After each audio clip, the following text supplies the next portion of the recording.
ऐसे करके कम से कम मुझे लगता है कि 1.5 से 2 घंटे हम लोगों को ढूंढना पड़ा है कि कहाँ गए बाबूजी।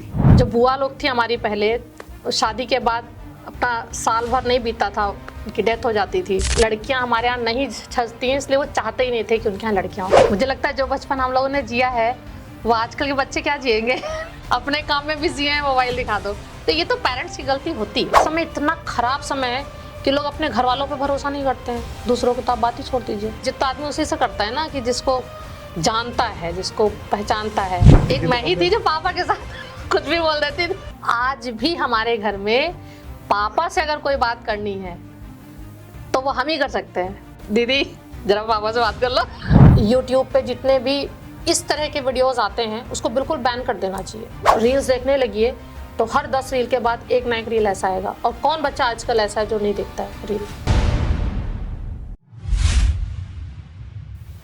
नमस्ते, कैसे हैं आप सब? ठीक ठाक होंगे। मुझे पूरा विश्वास है कि आप ठीक ठाक होंगे, ठीक हैं, स्वस्थ हैं, मस्त हैं। इसीलिए आज हमारे पॉडकास्ट के सामने बैठे हुए हैं और ब्लेसिंग्स हमेशा आपके साथ रहेंगी कि आप स्वस्थ रहें और हमारा ऐसे ही उत्साहवर्धन करते रहें। आज मैं फिर अपने वादे के मुताबिक अंतर्राष्ट्रीय महिला दिवस के अवसर पर एक रिनाउंड पर्सनालिटी डॉक्टर श्रुति श्रीवास्तव के साथ हैं। श्रुति नमस्ते। नमस्ते। इससे पहले कि मैं श्रुति से बातचीत करना शुरू करूं, दोस्तों आपसे एक निवेदन है कि हमारी एक, जैसा कि आपको पता है और वीडियो में आप देखते रहते हैं कि अर्श फाउंडेशन के नाम से मेरी संस्था है। मेरी क्या, वो आपकी संस्था है जो बेटियों के लिए और समाज में दबे कुचले जो लोग हैं, जिनके पास अभाव है किसी भी चीज़ का, चाहे वो शिक्षा को लेके हो, चाहे वो खाने पीने को लेके हो, चाहे वो कला के प्रोत्साहन को लेके हो, उसमें हम लोग काम करते रहते हैं, सहयोग करते रहते हैं। तो और ये सब जन सहयोग से होता है। दोस्तों लक्ष्मी की बहुत ज़रूरत होती है किसी भी, अगर हम सांस ले रहे हैं तो आज शायद लक्ष्मी की ज़रूरत है, तो आप हमारे बार कोड को ध्यान में रखकर हमारी सदस्यता ग्रहण कर ले तो हमें बहुत खुशी मिलेगी। बहुत बहुत शुभकामनाएं। डॉक्टर श्रुति से सीधे मुखातिब होते हैं। हाँ, डॉक्टर श्रुति के बारे में अगर हम बताना चाहेंगे तो आज के 23 साल पहले की जर्नी से अवगत रूबरू नहीं कराएंगे, उससे पूछेंगे वो खुद ही बताएगी। दरअसल ये मेरे बड़े भैया संतोष कुमार श्रीवास्तव की बेटी है। संतोष और बीना मेरी भाभी जी का नाम था, उसकी बेटी है, मतलब मेरी भतीजी है। इसके बारे में मैं 2002 के पहले तक जानता था। कैसी थी, क्या थी, कैसे रहती थी, कैसे व्यवहार था, कैसा परिवार के साथ, क्योंकि बेटी है, जाना ही था। आज ही के दिन 7 मार्च सन 2002 को ये हमारा घर छोड़ के अपने घर चली गई। आज डॉक्टर श्रुति हैं, आज श्रीमती डॉक्टर श्रुति हैं, 2 बच्चों की माँ है। डॉक्टर श्रुति कह के संबोधित करूंगा आपके सामने। डॉक्टर साहब एक बार फिर से प्रणाम। और हमें तो पता है, लेकिन दर्शकों को बताइए कि आपने शादी के पहले और शादी के बाद, ये नहीं पूछूंगा कि क्या अंतर महसूस किया है, लेकिन शादी के पहले का आज 1 घंटे के अंदर जो एंजॉय करना चाहती हैं आप, 10-15 मिनट में एंजॉय करिए, उन बातों को याद करके, उन बातों को बता के। शायद हो सकता है कि दर्शकों के लिए वो एक इंस्पिरेशन हो कि एक जो जिस चाचा के, जिस पापा के कोई बहन नहीं थी, मतलब बुआ भी नहीं थी, उनके घर में जब बेटियां आई तो आप कैसा महसूस करती हैं उस घर में आने के बाद, बचपन से लेके शादी तक? जब मैं पैदा हुई थी, ये किस्सा मुझे चाचा, मतलब आप और पापा ही लोगों ने ही बताया कि जब मैं अपने घर में पैदा हुई थी, क्योंकि हमारे घर में लड़कियां नहीं थी। मैं बताता हूँ।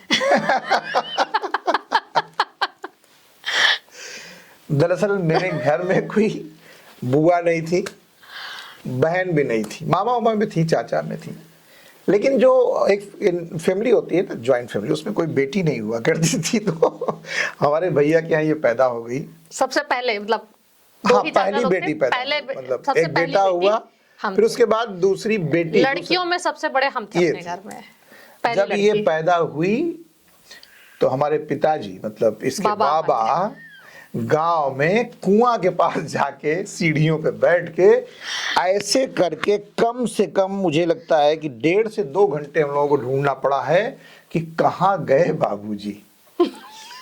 ये उन बाबूजी की मैं बात कर रहा हूं जो इसलिए नहीं कि बेटी पैदा हो गई, इसलिए कि बेटी एक सामान्य मध्यम वर्गीय परिवार था। हर पिता ये चाहता है ना बेटा कि हम अपने से अच्छी लाइफ स्टाइल उसको दे पाए, तो शायद कहीं ना कहीं उस अभाव को वो चिंतित थे लेके। और समाज में दुर्गति जो थी बेटियों की, हमारी माँ तो बहुत अच्छे से एंजॉय की मेरे फैमिली को, लेकिन समाज में उस समय बहुत दुर्गति थी। इस वजह से लेके उनको लगता है कि वो बेटी आ गई, बेटी। ये होता है एक्चुअली। क्या होता है, जैसे जो हम लोग देखे होते हैं शुरू से, जब हम पैदा हुए तो हमारे यहाँ सब लोग बहुत चिढ़ाते थे कि तुम पैदा हुई थी तो बाबा जो है जाके कुएं के मुंडे में बैठे थे कि कूद जाएंगे। तो बाबा का वो जो हम लोग मेरे प्रति जो व्यवहार रहा था वो शुरू से ही रहा था।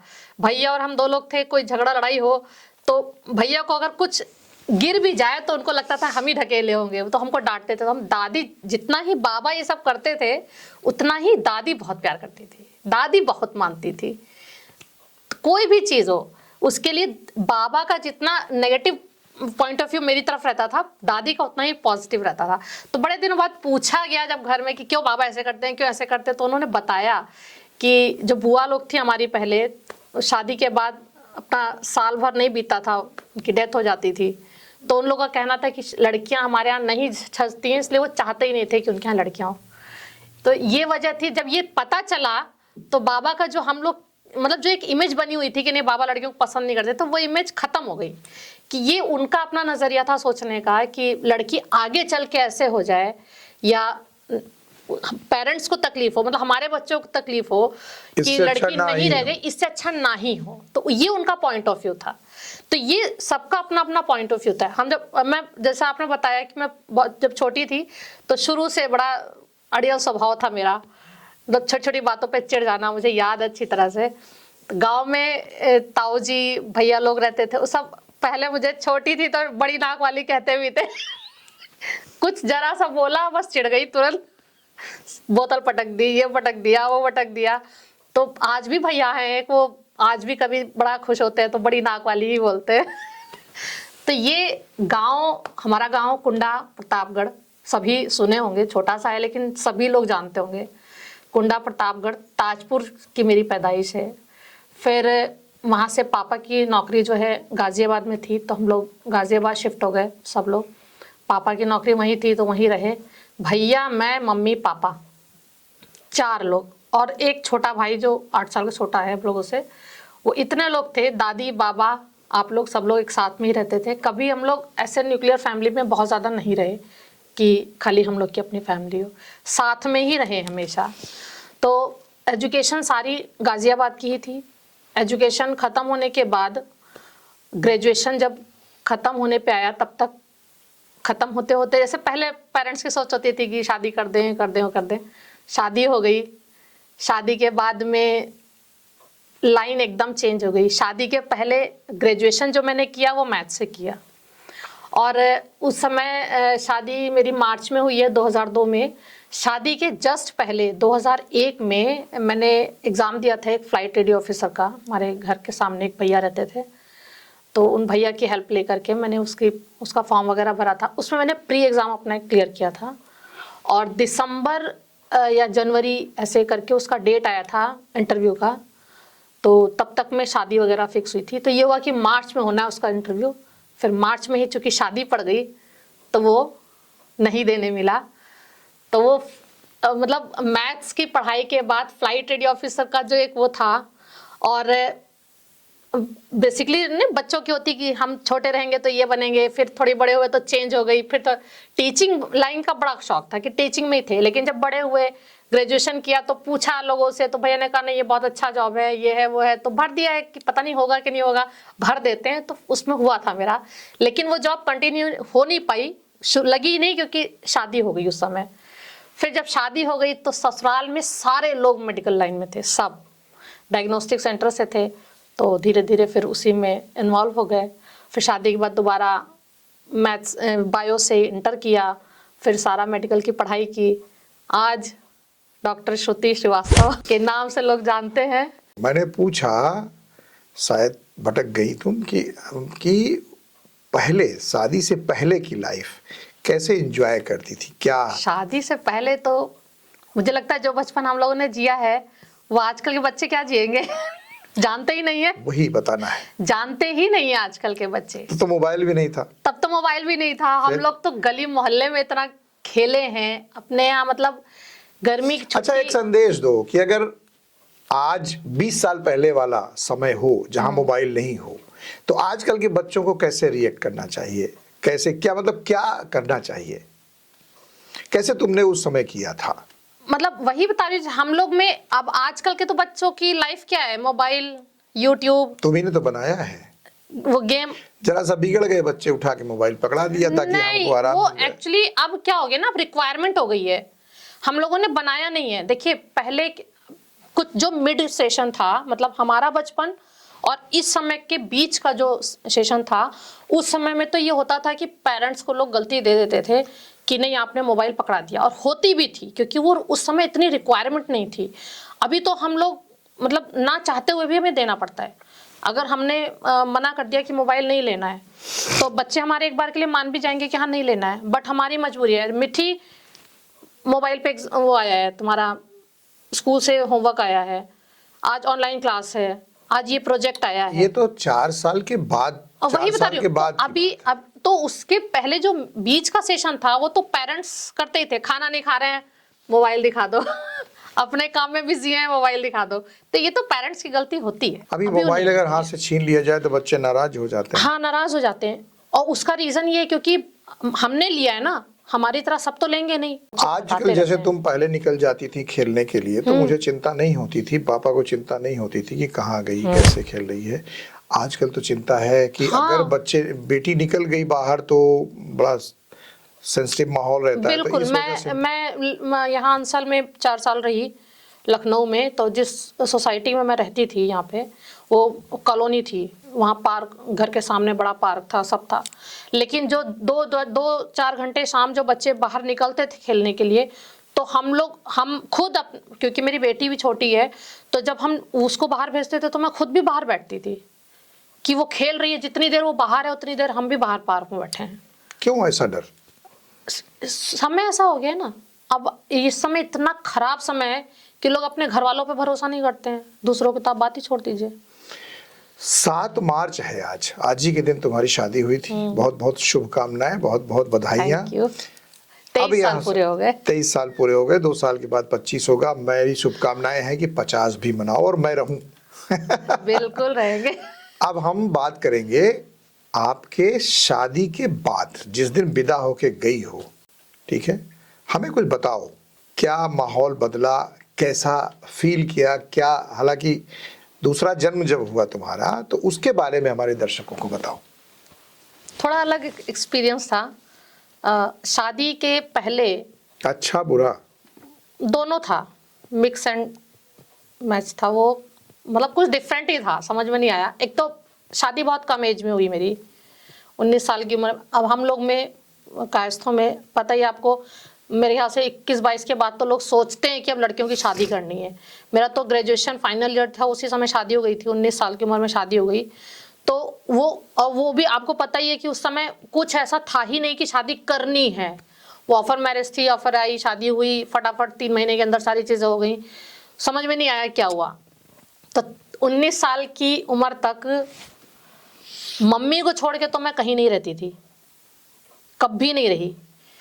इलाहाबाद भी अगर हम लोग गए, प्रयागराज अगर नानी वानी के यहाँ जाते थे, छुट्टियों में हम लोग गांव जाते थे, सब जगह तो मम्मी भी जाती थी साथ में। छुट्टियां हुई स्कूल की, मम्मी भी गई, तो जहाँ जहाँ मम्मी रहती थी वहाँ वहाँ मैं रहती थी।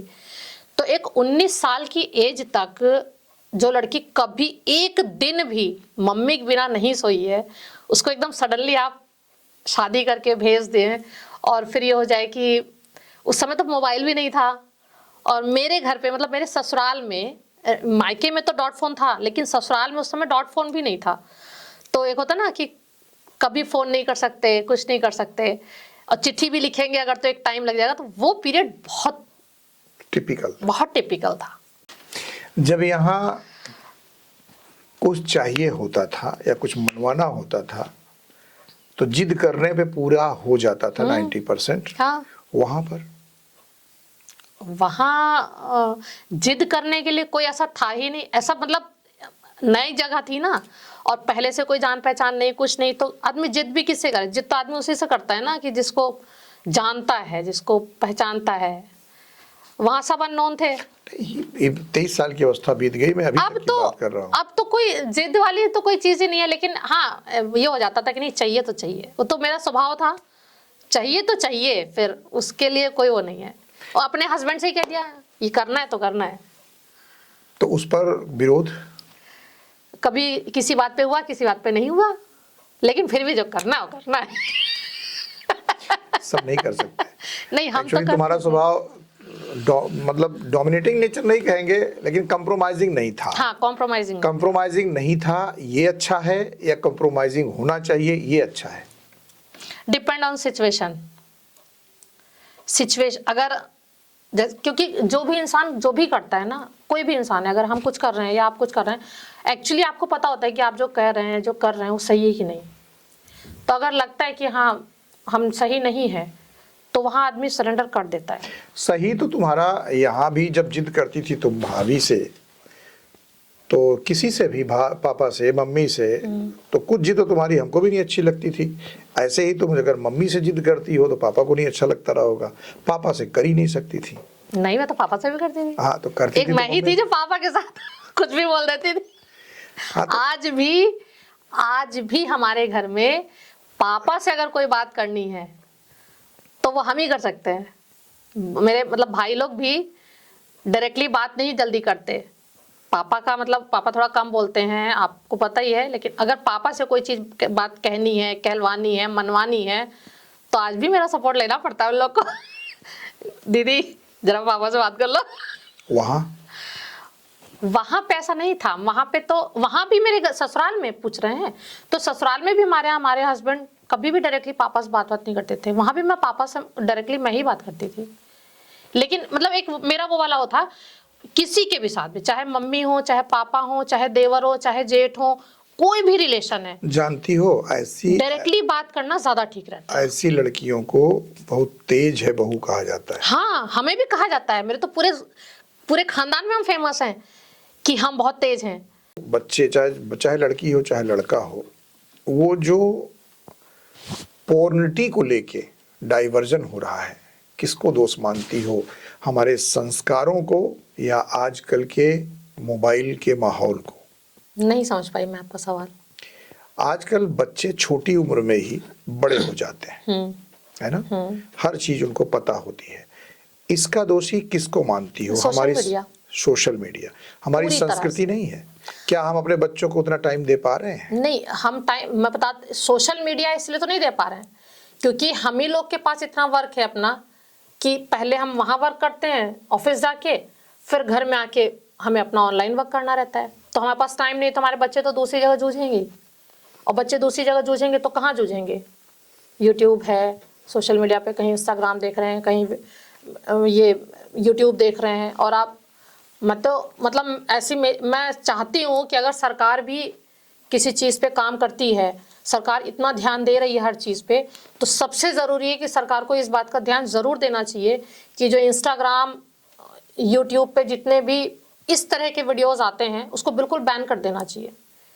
बिल्कुल उसका चैनल ही मुझे लगता है सीज कर देना चाहिए जो इस तरह के वीडियोस डालता है। बहुत आते हैं इस तरह के वीडियोस। आप रील्स देखने लगिए तो हर 10 रील के बाद एक ना एक रील ऐसा आएगा। और कौन बच्चा आजकल ऐसा है जो नहीं देखता है रील?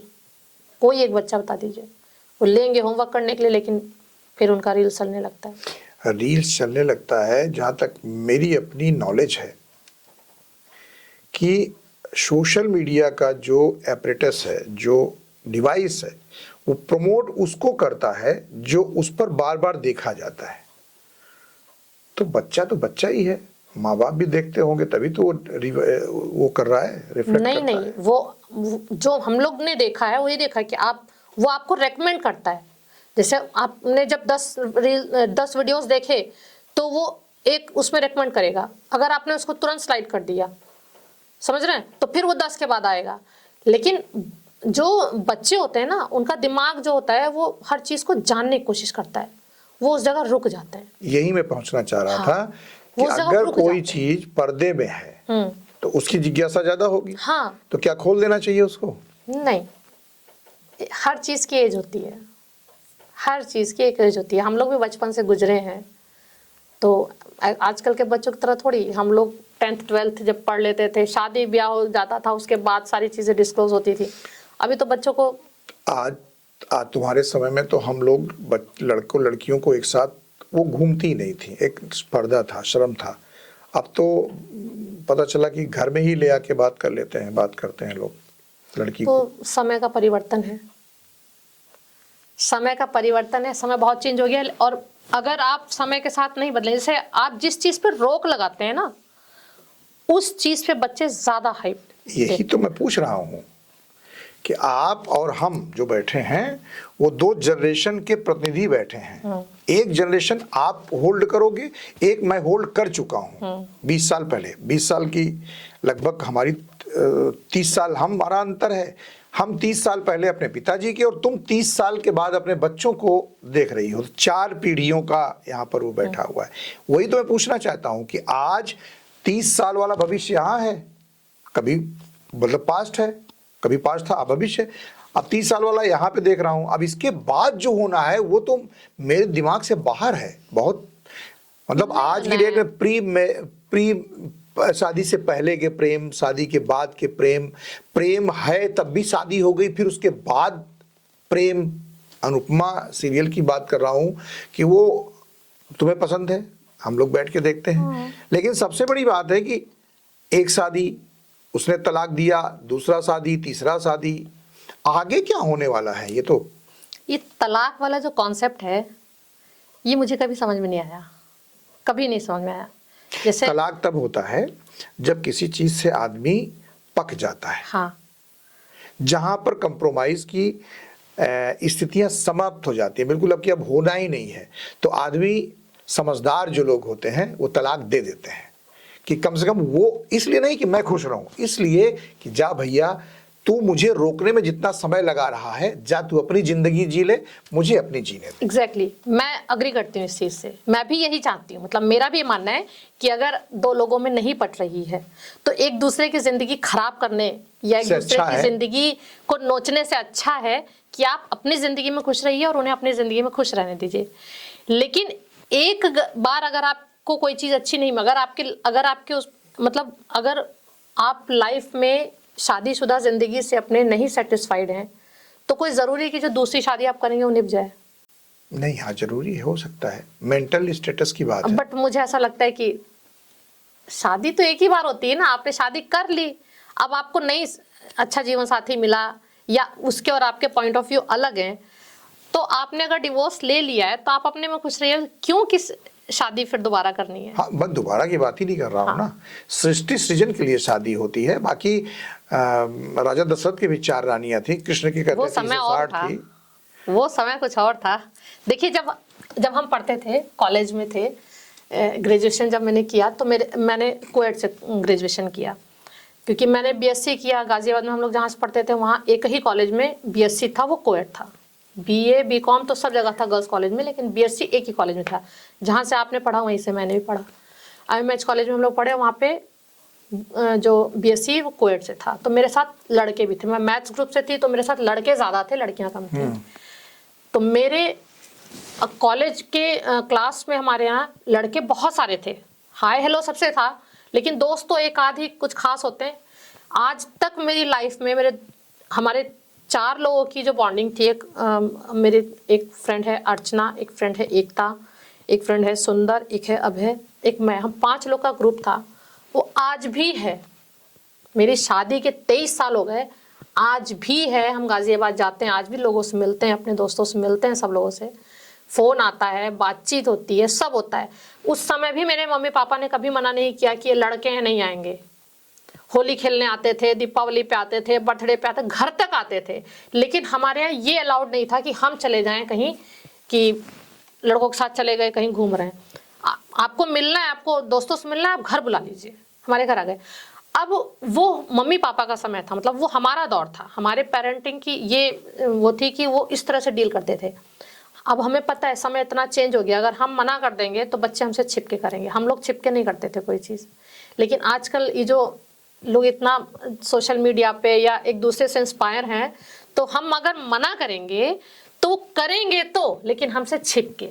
इसलिए पेरेंट्स को ये सोचना चाहिए, अब चाहे मजबूरी कह लीजिए, चाहे उनकी ये समझ कह लीजिए कि हम हमारे बच्चे कुछ भी करें हमसे बता कर। मेरा बेटा बीटेक करता है, जयपुर में रह रहा है, वहाँ से फ़ोन करता है, मम्मी वीकेंड है और मेरे सारे दोस्त लोग जो है 2 दिन के लिए जयपुर जा रहे हैं। थोड़ा आउटर से रहता है, मणिपाल यूनिवर्सिटी बाहर पड़ती है, कि सब जयपुर जा रहे हैं, मैं जाऊँ। मुझे मालूम है कि अगर मैं मना करूँगी वो जाएगा तब भी, लेकिन वो मेरी चोरी जाएगा, इसलिए मैं उसको कभी मना नहीं करती। मैं कहती हाँ ठीक है चला जा। तो ये इसी सिचुएशन को से हो गया। हम किसी लड़की के लिए भी मना करेंगे ना तो वो मिलेगा, इससे अच्छा भैया घर पे लाके मिल लो। ऐसा नहीं लगता कि ये पेरेंटिंग की प्रॉब्लम है या जनरेशन की? ये जनरेशन की प्रॉब्लम है। पेरेंटिंग तो मतलब हम भी पेरेंट्स हैं, तो हम ये सोचते हैं कि हमारी जगह, हमारी किसी चीज़ में कमी, हम कुछ ऐसा ना करें कि जिससे हमारे बच्चे बगावत पे उतरें, मतलब हमारे बच्चे जो हैं वो हमसे चीज़ों को छिपाएं। मेरा तो मेरे बेटे के साथ ऐसा बॉन्ड है कि वो कुछ भी करता है फ़ोन पे कि मम्मी मैं फलाने के साथ बाहर जा रहा हूँ, मैं ये कर रहा हूँ, मैं घूम रहा हूँ, मैं यहाँ पे हूँ, हर चीज़ बता के। तो ये इतनी ट्रांसपेरेंसी अगर आप बच्चों के साथ नहीं रखेंगे तो फिर आप ही को लगेगा। कल को हमारा बेटा कहीं पता चला बियर पी रहा है तो लोग फ़ोन करेंगे, हमने आपके बेटे को देखा वहाँ फलानी जगह पे वो खड़ा था, ये कर रहा था। तो हम कहते हैं भैया ये सब दूसरे से पता चले, इससे अच्छा आप खुद बता दीजिए हमें।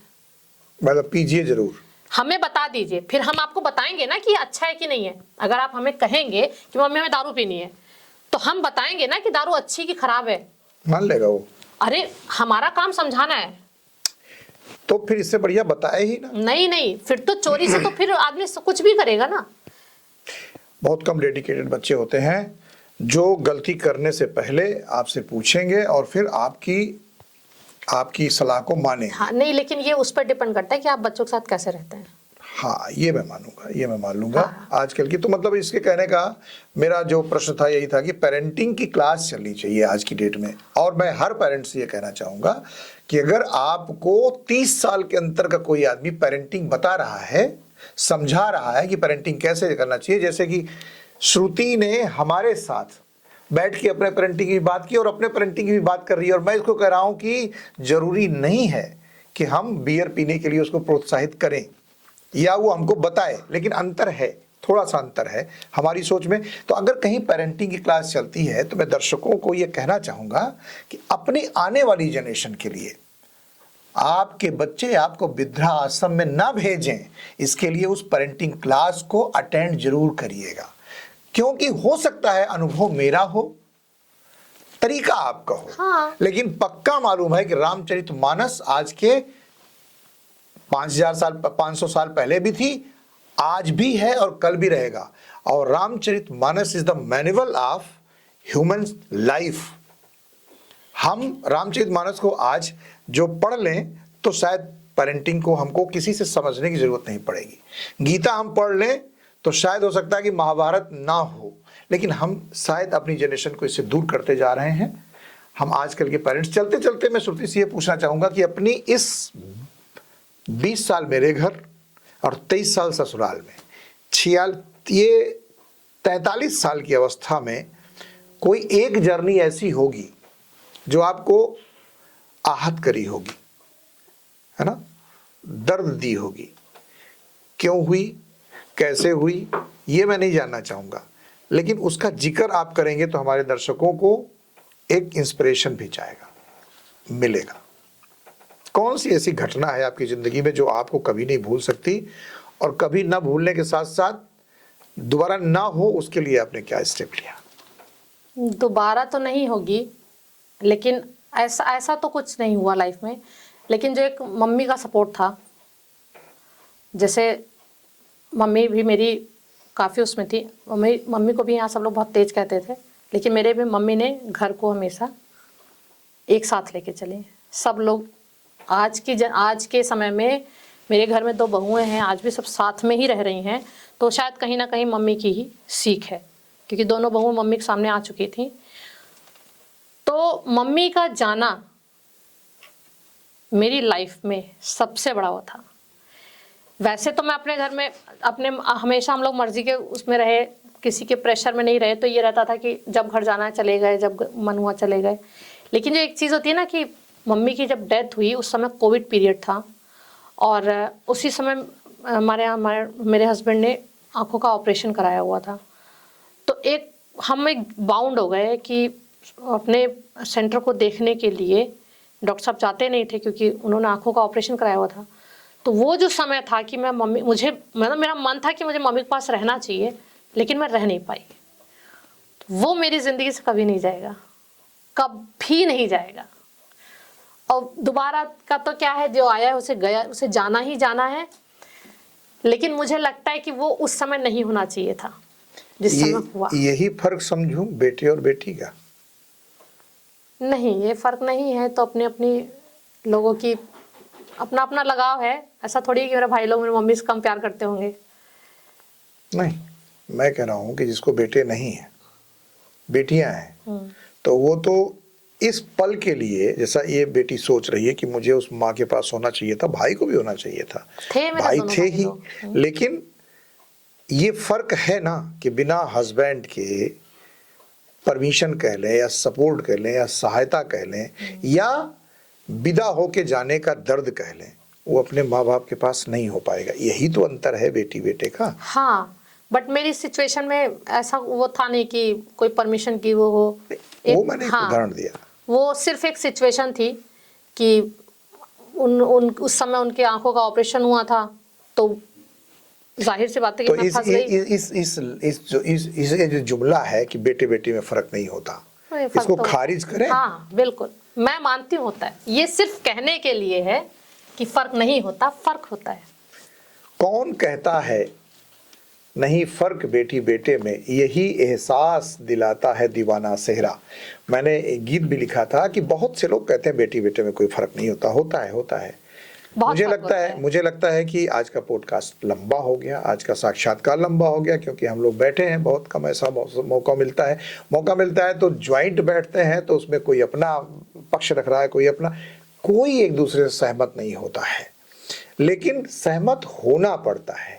आज नहीं तो कल आपको सहमत होना ही पड़ेगा। अच्छा ये है कि आज सहमत हो ले, परिवार न्यूक्लियर नहीं होगा, परिवार संयुक्त रहेगा। और हमारी यही मुहिम है अर्श फाउंडेशन की कि हम ऐसे पॉडकास्ट, आपको लग रहा होगा कि अपनी घर की बेटी कोई बैठा के पॉडकास्ट कर रहे हैं, जी नहीं, मैं समाज में बेटियों का प्रतिनिधित्व करा रहा हूं श्रुति से कि एक बाप और एक बेटी दोनों उदाहरण के रूप में अगर खड़े होते हैं तो यही मैसेज आता है कि जब तक माँ बाप हैं तब तक माँ बाप की सुननी चाहिए, अमल अपने हिसाब से करिए।